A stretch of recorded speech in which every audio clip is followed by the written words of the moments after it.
I'm Mel, my pronouns are he, they. Hi, I'm Elle, my pronouns are she, they, And you're watching Let's Talk About X. where we have frank discussions that lead to meaningful change. So today's question comes from somebody who, in their workplace, has noticed a new bathroom pop up with an all gender sign on it. And they've asked, what's the deal with all gender bathrooms? And I think maybe this question kind of has two parts. I think part of the question is what's the deal with the language, all gender? And then the other part of the question is why even have them?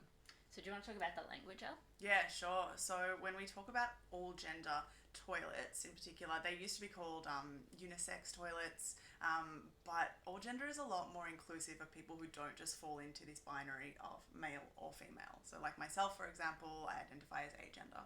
I identify as non-binary, and so an all-gender bathroom feels really inclusive and like a space that I am welcome to walk into. The other part of the question, why is this necessary beyond the language, is basically for some people walking into a bathroom that is male or female, or even using the disabled when you don't have a disability, can feel really uncomfortable. So particularly, for me, for instance, I don't feel comfortable walking into a male bathroom.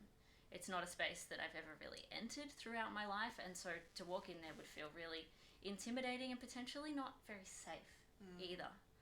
And so when there's an all-gender bathroom, that is absolutely my pick. That makes me feel really comfortable and safe to enter that space. And what it prevents is the circumstance of, for instance, I walk into a female bathroom and somebody perceives me as being a man and therefore doesn't think that I'm welcome there.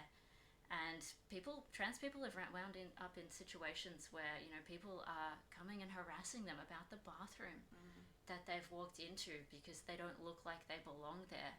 Yeah, and I think, and correct me if I'm wrong here, Mel, but I think that's what you're saying when you say if you enter a male bathroom, you feel unsafe. We're not saying here like, oh, a place that belongs to men is unsafe because men are unsafe. It's just about the assumptions that people make and the ideas that people have or have held until now around toilets having to be completely separate for these two binary genders.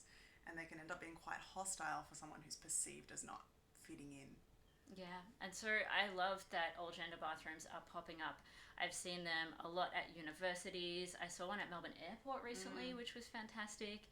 I've also seen them at like Acme and at galleries. Yeah. And I think they're a really great thing. Thanks for watching. We're Let's Talk About X. We run consent and inclusion, LGBTIQA plus inclusion training for schools and other workplaces. Thanks for watching. Don't forget to subscribe, and if you want to find out more about us, head to talkaboutx.org. See you next time.